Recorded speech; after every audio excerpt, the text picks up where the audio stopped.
Good morning, everyone. Good morning. It's wonderful to see you all this morning. I'm the Reverend William Levwood, affectionately known as Rev Lev. My pronouns are he and him. I'm so happy to be with you this morning for this very special service. This is our annual reading of names service, our All Souls service for those who are in our memorial garden, our beloved dead who are in our memorial garden. And for the second year in a row, it's also our Music Sunday, and we're very happy to have our AUC choir this Sunday, as we do once a month. Natalie Trainer also will be playing music, and if you hadn't noticed, the Seasons of Love Ensemble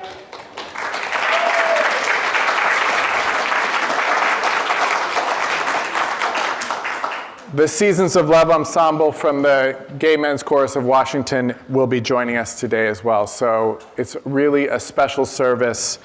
So without further ado, I invite you to silence your phones if you're in the sanctuary and to take a deep breath as we center ourselves for worship.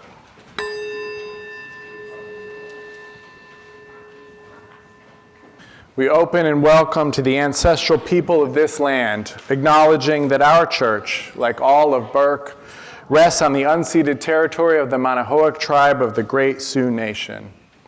We seek healing and the realization of justice with the people of this land who live on in their descendants, the present-day members of the Monacan Indian Nation, the Patawomic Indian Tribe of Virginia, and the Piscataway Indian Nation. We honor the ancestors as we move toward healing so that all together shall one day know full justice. Good morning and welcome to Accotink Unitarian Universalist Church. I'm Sheila Doles and my pronouns are she, her, and I'm happy to be your worship associate today. I hope you got a name tag or have put your name on your Zoom name tag, and if you need help with that, let us know in the chat. If you aren't new to Accotink, look around.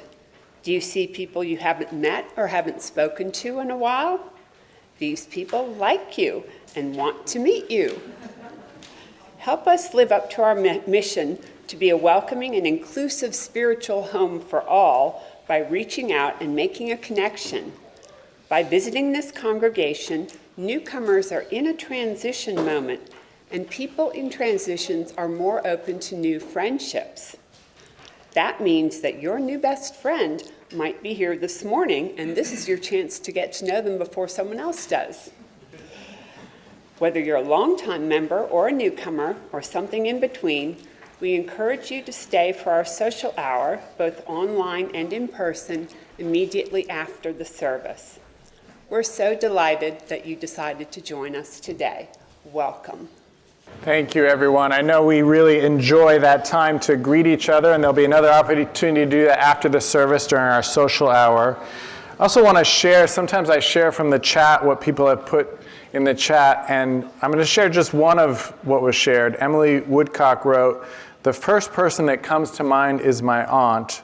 She was always there for me, and I try to do the same to the ones I love," which I just think encapsulates a lot of what this service today is about. It's about the love that we receive from those who've come before and then continuing that love, for the love lives on.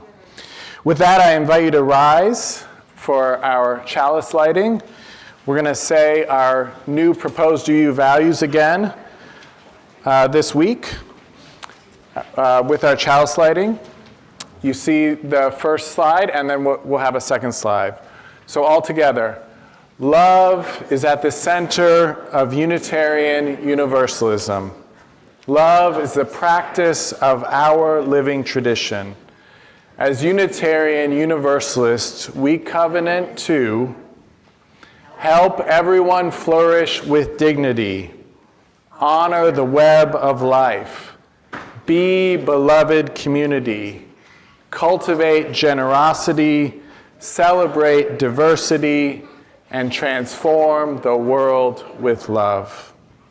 Our Soul Matters theme this month is generosity, and we're exploring the new proposed values and what's called Article 2 in our associational bylaws, all year this year, but this is the first month when we're actually looking at these new UU values that we just recited the opening phrase, or an abbreviated version of the opening phrase to.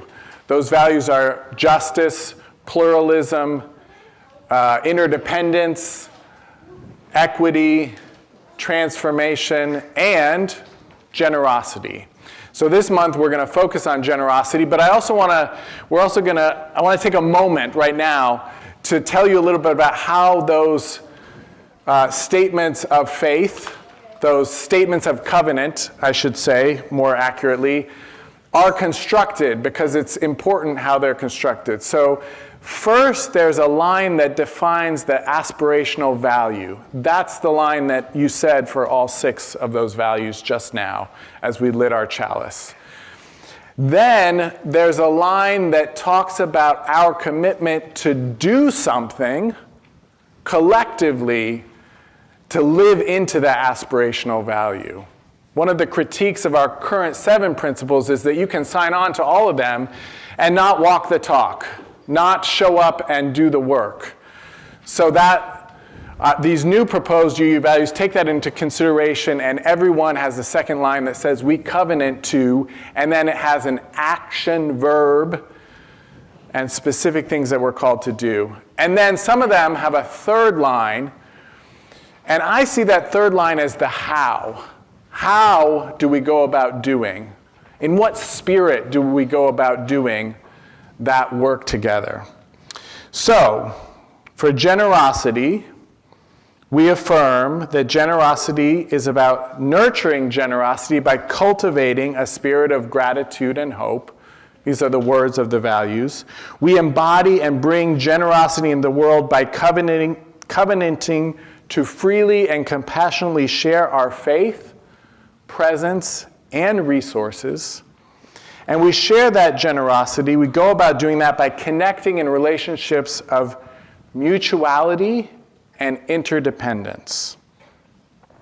Now that's the last line of the value of generosity. Our generosity connects us in relationships of mutuality and interdependence.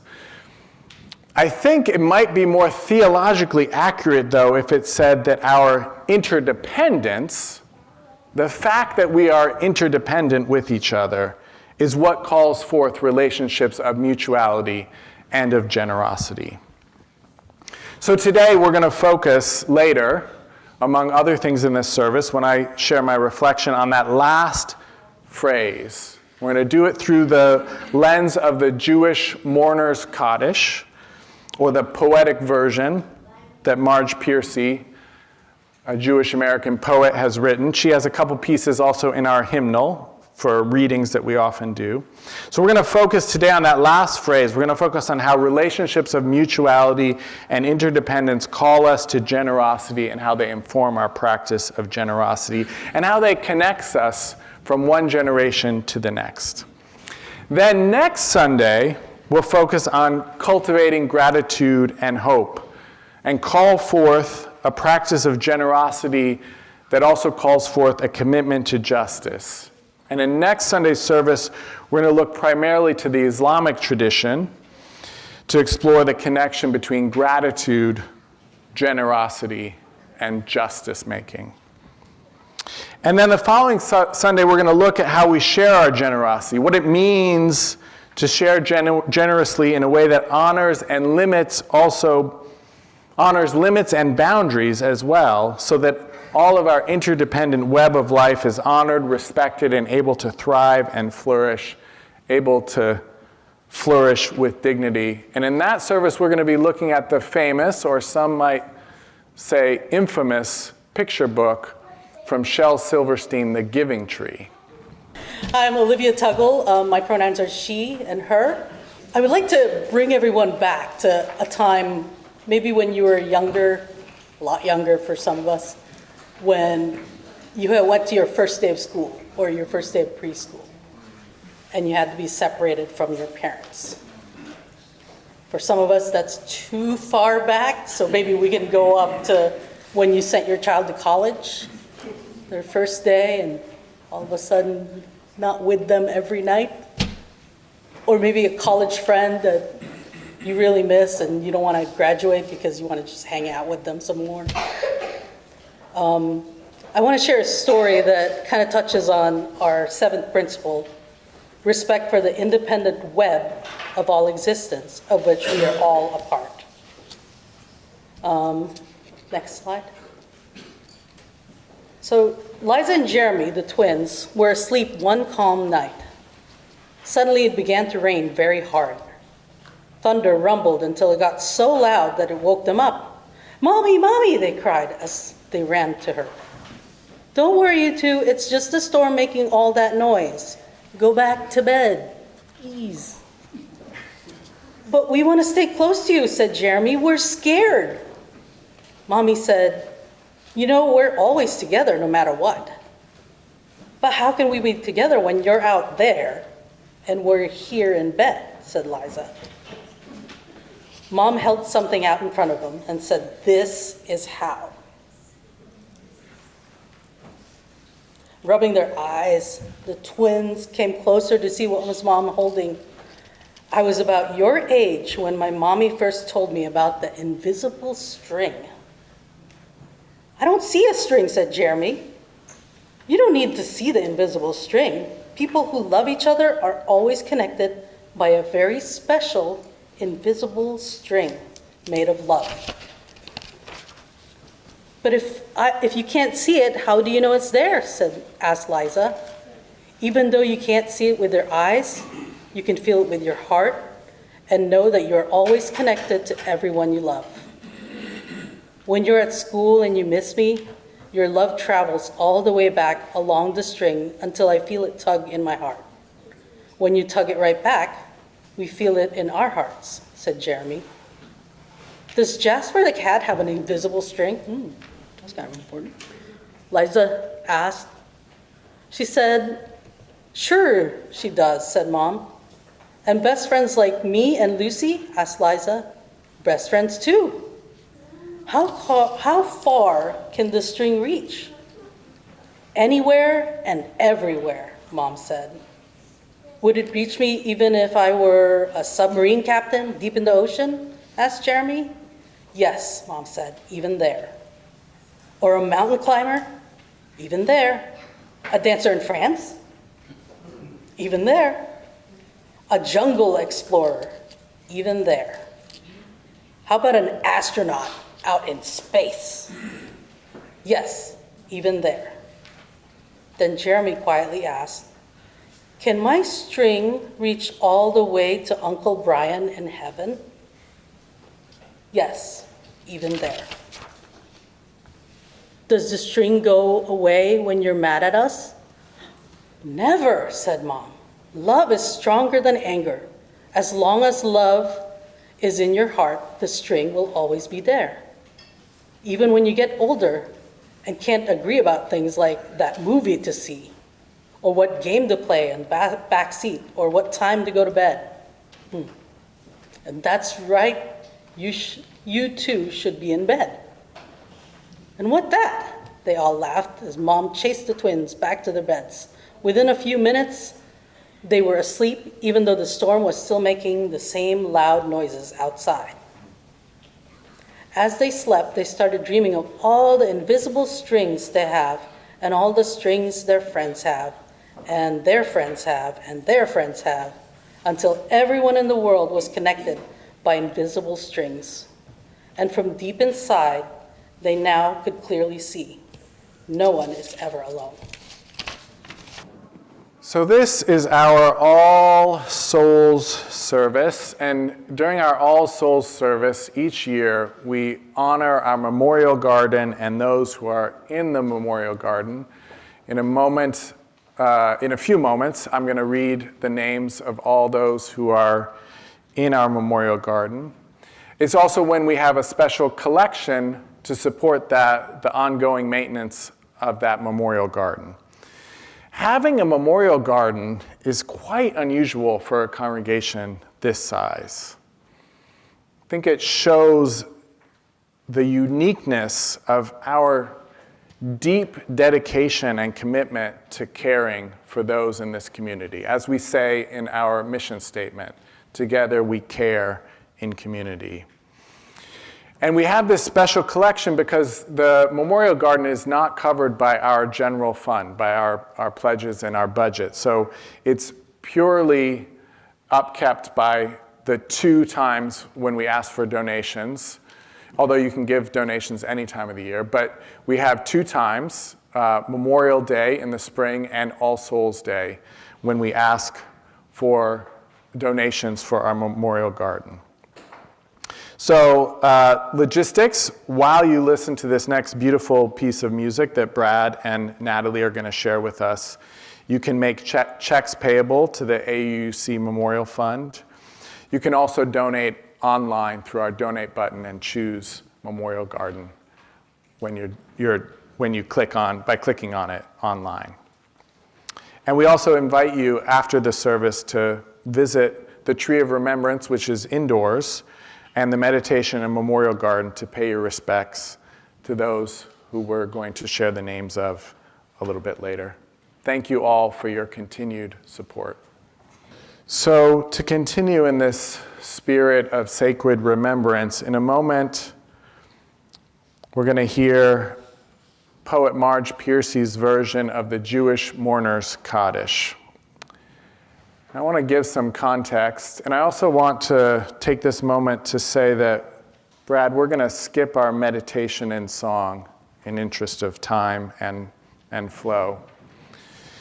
So the Jewish Mourner's Kaddish, I think the main thing I want to say about it is just to give some context. This is what's said in the Jewish tradition when a person has died. It's said if it's a very close relative, like a child or a spouse, every day for a year. And you have to gather at least 10 people together to be able to say it. So it brings people together to support each other in that time of mourning. And then it's generally said on a yahrzeit, or the memorial of a death date, once a year as well, ongoingly, which is kind of what we're doing here today with this reading of names, is a communal yahrzeit for all those who are in the Memorial Garden. So the one thing that I've adapted in this is there's 2 places where it speaks of the people Israel, and I've universalized that and changed the words for our liturgical uses. But I want to name that and honor the fact that it comes from the Jewish tradition, and that's why it has those 2 references to the people Israel in it. I think that's all I want to say about it now. I'll have a little bit more to say about it in the reflection. Look around us. Search above us, below, behind. We stand in a great web of being joined together. Let us praise.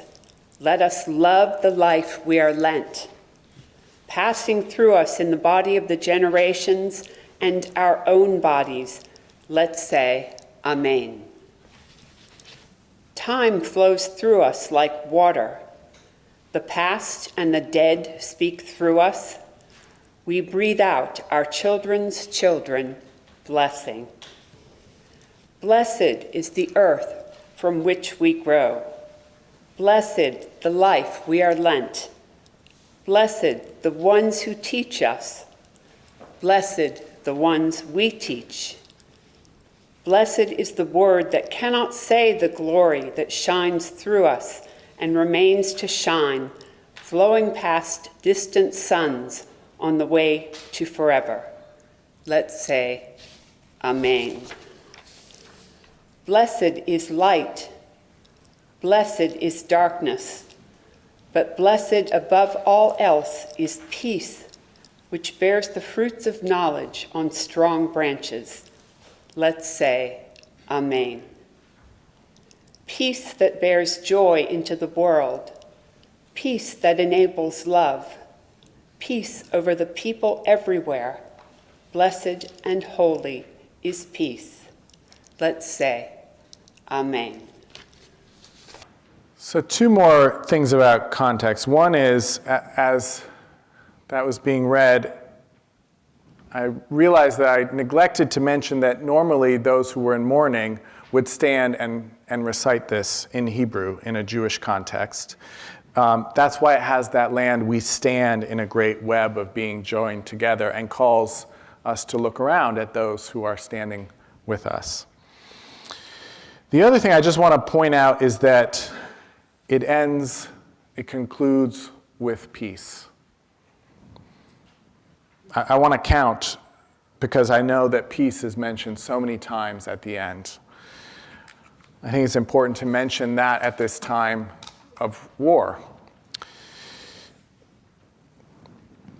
So, having given that context, I also want to talk about generosity, or what I'm calling intergenerosity.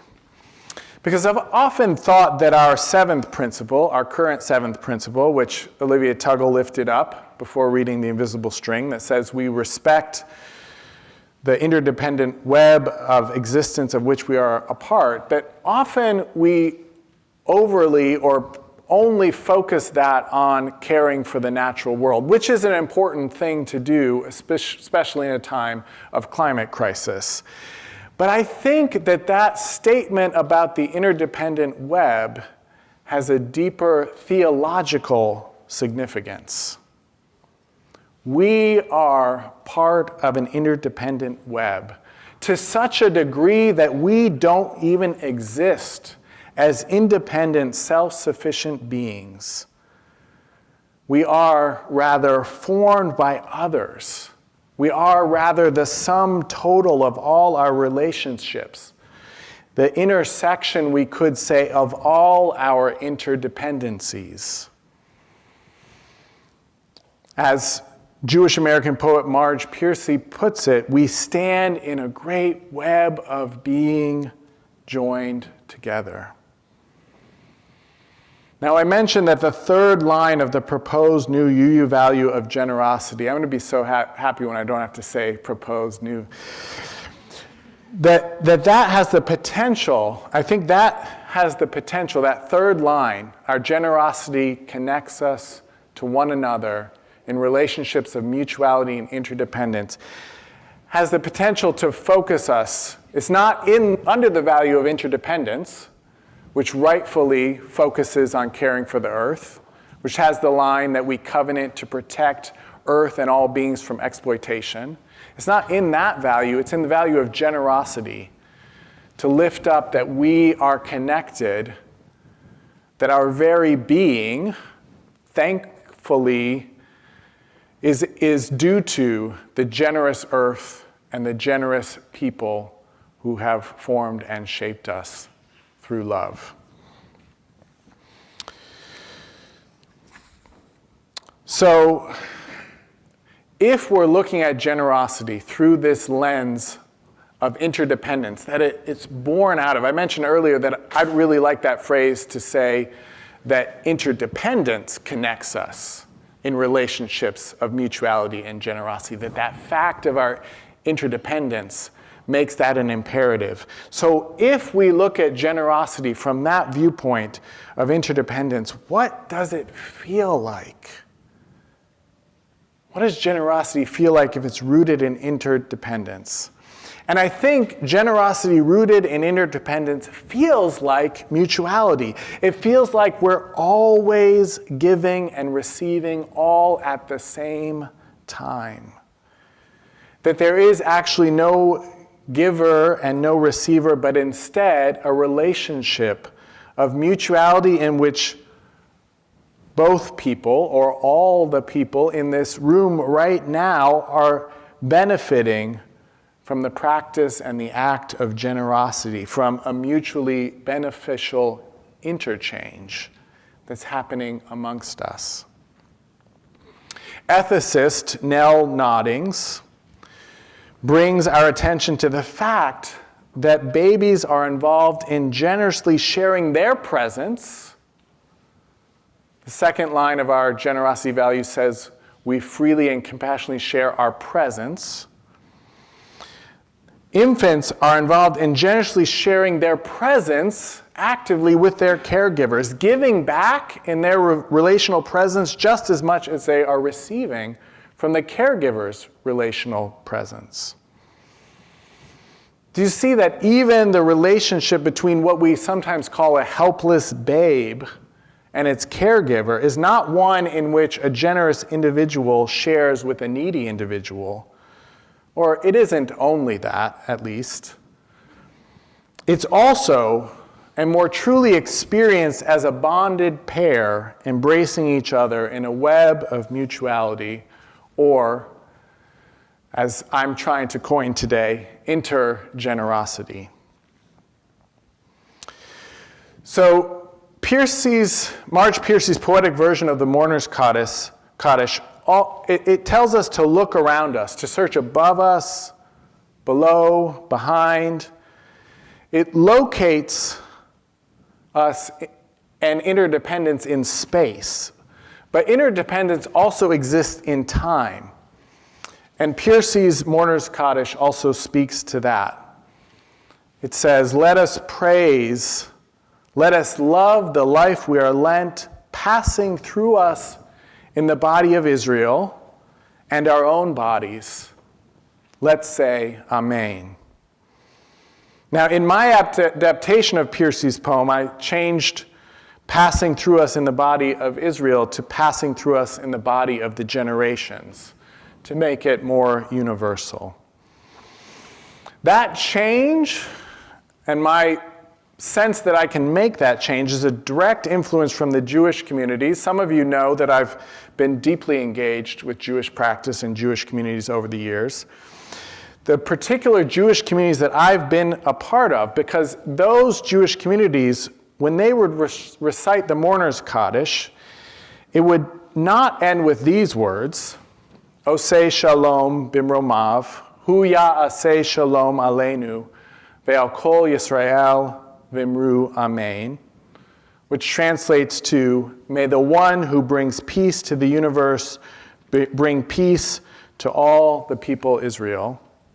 But rather, in the Jewish communities I was a part of, we would say, "Oseh shalom bimromav, hu ya'aseh shalom aleinu, ve'al kol Yisrael, ve'al kol Yishmael, ve'al kol Yoshvei Tevel, vimru amen," which means, "May the one who brings peace to the universe bring peace to all the people Israel, and peace to all the people of Yishmael," meaning the Arab people and the Muslim people, "Al kol Yishmael," and peace to all the inhabitants of the earth, "Al kol Yoshvei Tevel." Our interdependence reaches beyond any borders that can be put up. Our web of mutuality is an ever-widening circle. And yet, we live and are formed in a culture that is rooted in an idea, or even, we could say, an ideology of individualism. Our goal is not connection, but sovereignty. Not interdependence, but independence. As pioneering feminist psychologist Jean Baker Miller wrote in her groundbreaking 1976 book, A New Psychology of Women, psychologists use terms such as merger, fusion, attachment, or dependency to characterize the child's early relationship with its mother, and terms such as separation, independence, and autonomy in speaking of maturity and the end point of development. Continuing, she elaborates, explaining this criteria for maturity does not include, the criteria for maturity does not include the ability to engage in interactions which empower others and simultaneously oneself. In other words, intergenerosity. And she concludes, writing, "While it is obvious that all of living and all of development takes place within relationships, our theories of development seem to rest at bottom on a notion of development as a process of separating from others. And if we're separate beings, then we bestow generosity on others.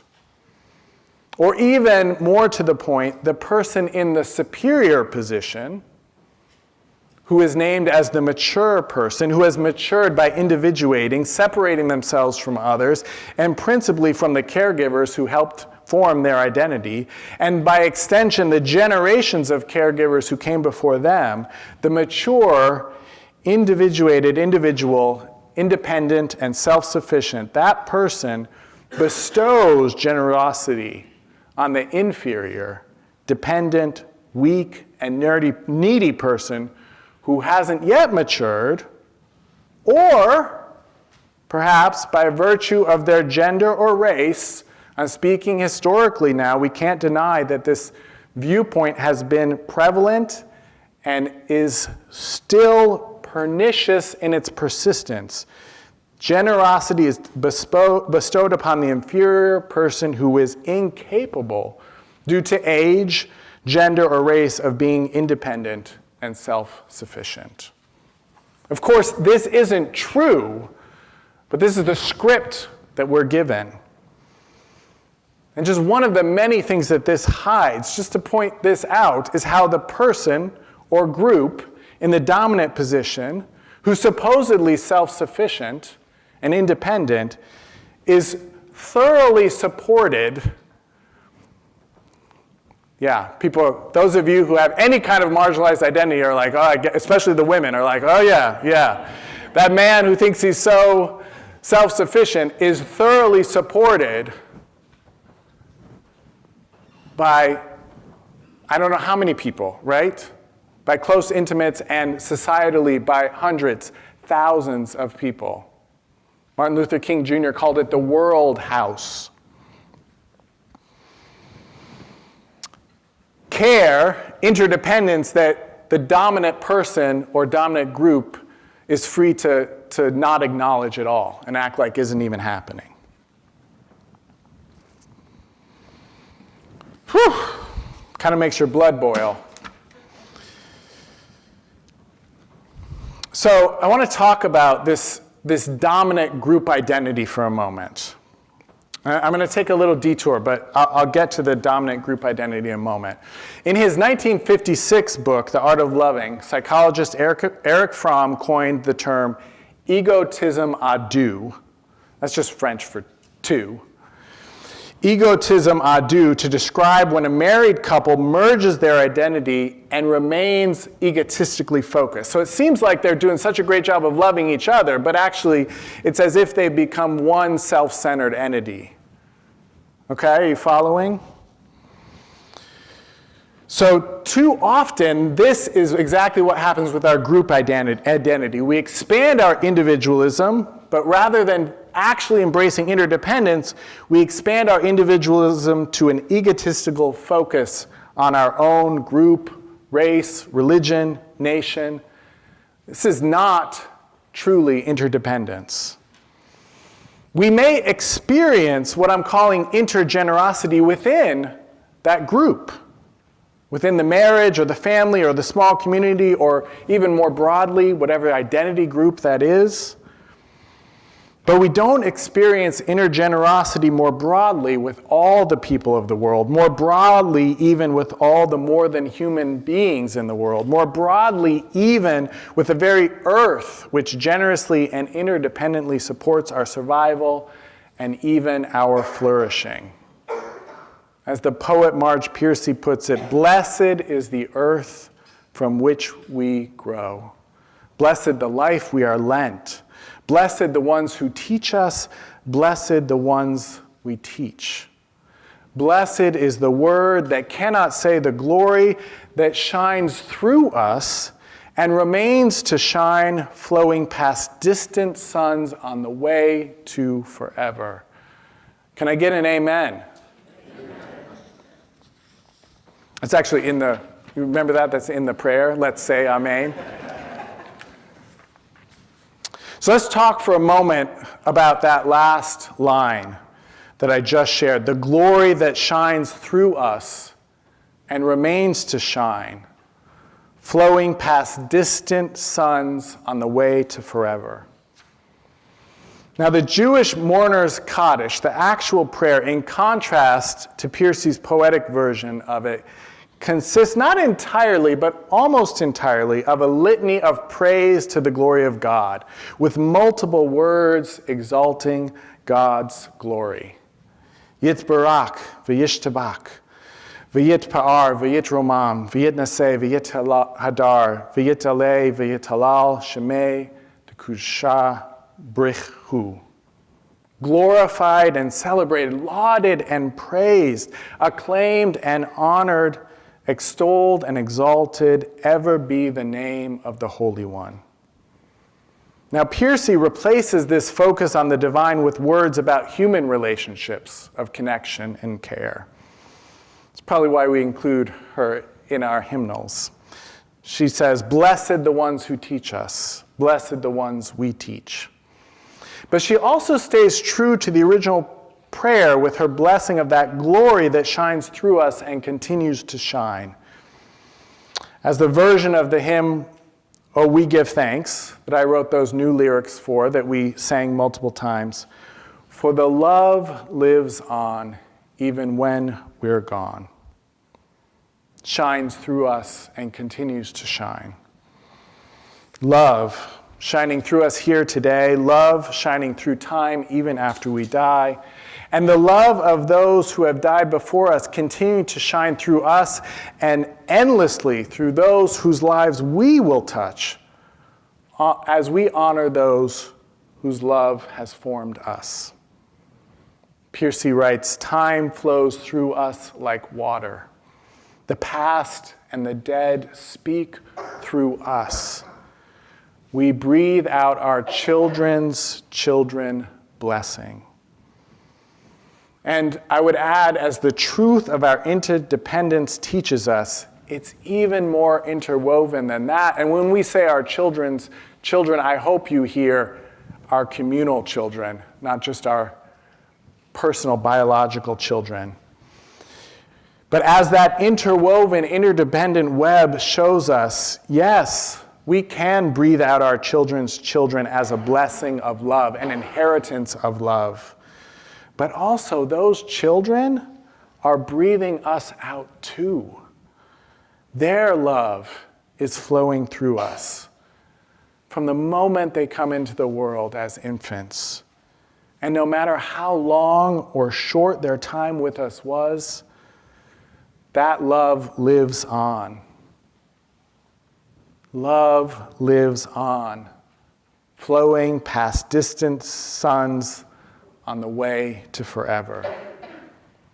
Let us say, it is so. Amen, amen, amen, and blessed be.